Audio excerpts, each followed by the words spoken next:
이런저런해서 제가 좀 불편했어요. 다음부턴 주의해 주세요. 자기가 그런 말 하니까 좀 그러네? 라고 불편한 얘기를 세련되게 잘하는 연습을 조금 열심히 하시면은 우리가 모와 도가 아닌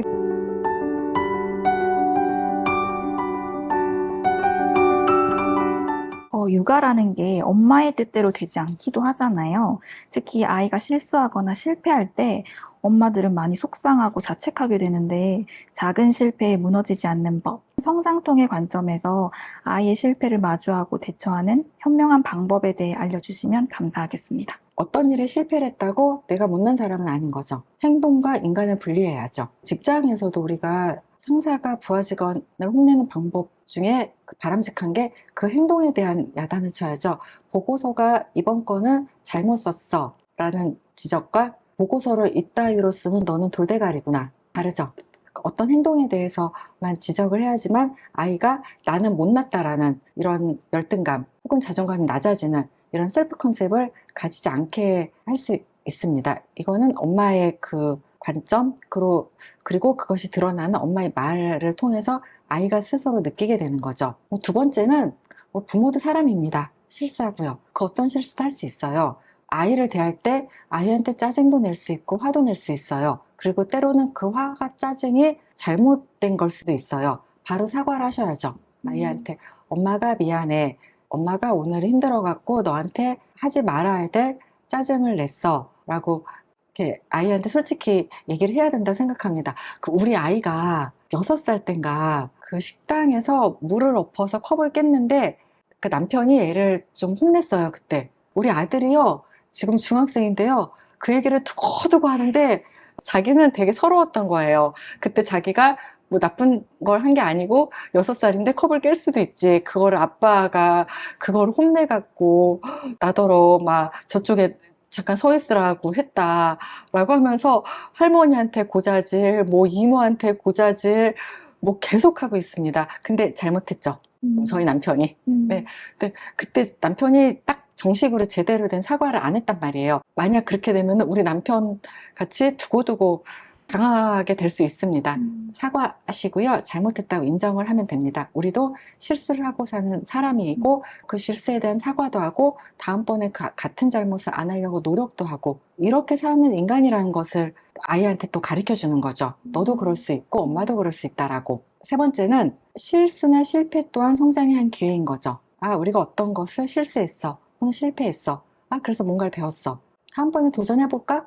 이번엔 됐네? 와, 성취감을 느끼게 되죠. 의외로 이거 없는 분들 많으세요. 자존감이 낮은 20대를 보면요. 성취의 경험이 없어요. 자기 힘으로 뭔가를 해낸 경험. 이게 왜 없나 싶었더니 부모들이 너무 높은 기준을 던져준 경우가 있더라고요. 나는 공부 성적이 안 되는데 뭐 집에서는 굉장히 좋은 명문대를 가라고 요구를 하면은 아무리 노력해도 그 명문대 갈 성적은 안 되는 거예요. 그러니까 그 작은 성취의 경험이 없어지게 되는 거죠. 자포자기하게 되고요. 그 마틴 셀리그만의 전기 충격을 안 줘도 뭐 전기 충격을 주면은 피해야 되는데 피할 수 없다는 것을 깨달은 강아지는 전기 충격을 주더라도 피하지 않고 그리고 막이 없는데도 도망갈 생각을 안 하는 이런 강아지 같은 존재가 그 인간인데 그런 존재로 자라나게 되더라고요. 그래서 실패 또한 성장의 일부라는 거, 우리는 회복 탄력성을 가진 인간이라는 거를 자식한테 꼭 전달을 해주셔야 됩니다. 많은 엄마들이 완벽한 엄마가 되기 위해서 애쓰면서 오히려 지쳐가는 경우가 많습니다. 작가님께서는 완벽한 엄마가 되는 방법은 없다고 말씀을 하셨는데요. 완벽주의에서 벗어나 불완전한 자신을 인정하고 사랑할 수 있는 용기를 얻기 위해서 어떤 마음가짐을 가져야 할까요? 완벽한 게 어디 있겠습니까?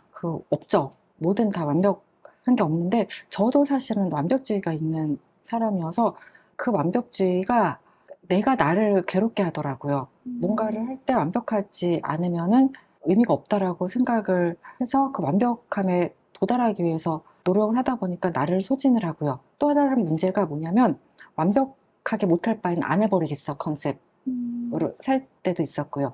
그래서 이거를 안 좋은 거죠. 완벽할 수 없는데 완벽함에 도달하려고 헛된 노력을 하든가 뭐 아니면 완벽하지 않으면 의미가 없기 때문에 아예 도전을 하지 않던가 세상을 사는데 참 안 좋은 그런 습관을 가지게 되었더라고요.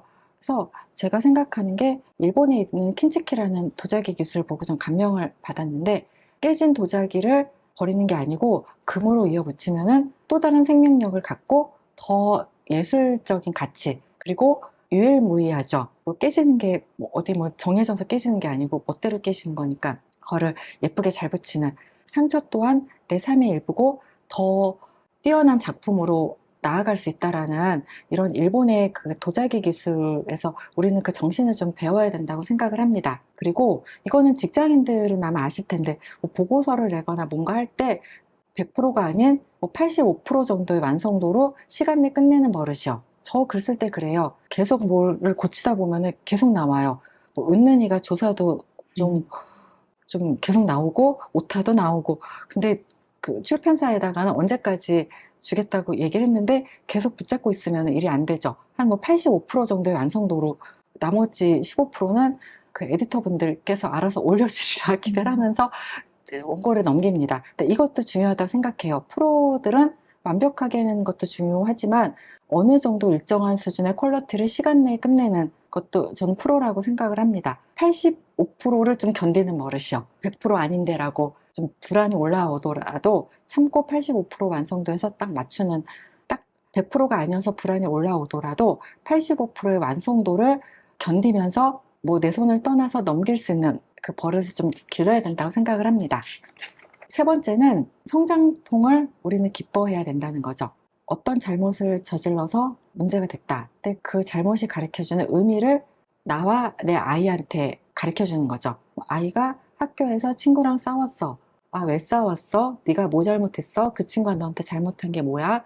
어떻게 했으면 좋겠어? 엄마가 뭐 도와줄까? 뭐 이런 과정 자체가 다 의미가 있지 않나요? 그리고 우리가 그 성장통을 겪을 수밖에 없어요. 저도 뭐 고등학교 때까지는 공부를 잘했는데 뭐 대학을 가니까 뭐 저보다 훨씬 더 공부 잘하는 친구들도 많았고 뭐 고등학교 때까지는 다 사는 형편도 다 비슷한 것 같은데 대학에 오니까 금수저 친구들이 많았단 말이에요. 뭐 그러면서 열등감도 겪게 되고 이 또한 저는 성장통이라고 봐요. 근데 그런 성장통을 겪으면서 노력할 부분 노력하고 아닌 부분 받아들이고 그리고 세상에 참 다양한 사람들이 있고 이런 걸 알게 되는 것 같아요. 더 넓어지고 깊어지고. 성장통이 가진 의미를 좀 찾아야 된다는 거죠. 요리가 실패했다. 새로운 시도를 해봤는데 잘 안 됐네. 아, 이 시도는 아니었구나. 다른 시도를 해보자. 뭐 이거를 또 배우기도 하고요. 아이한테 짜증을 냈어요. 좀 미안하죠. 엄마가 이래서 미안해. 엄마가 많이 힘들었나 보다. 뭐 아이도 뭐 엄마도 힘들 수 있는 인간이라는 걸 이해하고 전 다음엔 안 그러려고 노력을 하고 이렇게 우리는 성장통을 겪으면서 삶을 살아갈 수밖에 없고 이 성장통을 삶의 일부로 받아들이고 이 또한 내가 내 삶을 나아가게 하는 그리고 그 삶이 좀 넓고 깊은 이런 과정으로 가는 한 과정이라는 것을 이해를 해주셨으면 좋겠습니다. 이 성장통이 내 삶을 때로는 깊이 있게 만들어줄 수 있다는 거죠. 우리는 또 성장통을 통해서만 나아갈 수 있고요. 이거를 꼭 좀 기억하셨으면 합니다. 책에서는 건강한 경계를 세워야 한다고 이야기하면서 노라고 말하기 시작할 때 자존감이 회복될 수 있다라고 말씀을 해주셨는데요. 그런데도 이제 여전히 많은 엄마들이 거절하기를 어려워하는데요. 거절을 잘하는 방법 3가지만 알려주신다면 어떤 게 있을까요? 첫 번째 그냥 연습하기예요. 거울 보고 한번 해보세요. 근데 저 환자분들한테 많이 써요. 저쪽 보세요. 그리고 한번 해보세요. 거절해보세요. 어떡해요? 알려드릴 때도 있어요. 제가 오늘은 너무 바빠서 그 말씀하신 부탁을 들어드리기 어려울 것 같아요.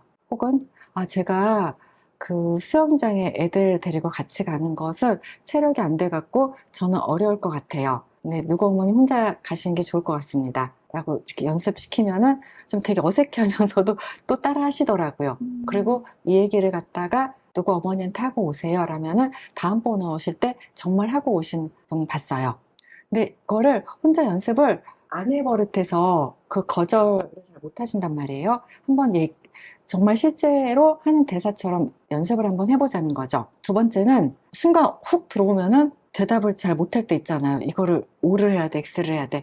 그럼 약간 딜레이를 좀 하세요 라고 말씀드릴 때가 있어요. 뭐 우리는 이게 일상적인 생활에서도 잘 쓰는 방법인 것 같아요.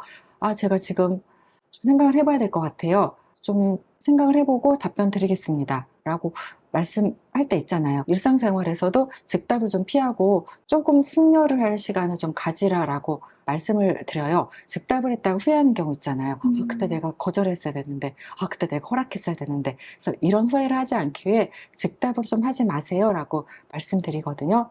또 세 번째는 한 번 거절한 후에 나한테 작은 선물을 해보는 거예요. 뭐 좋아하는 차를 마신다든가, 이게 사실 별거 아닌데 그 당시의 경험과 그 좋아하는 걸 연합을 해보는 일종의 그 심리학에서 쓰는 연습이거든요. 근데 이게 거절하더라도 막 죄책감 있단 말이에요.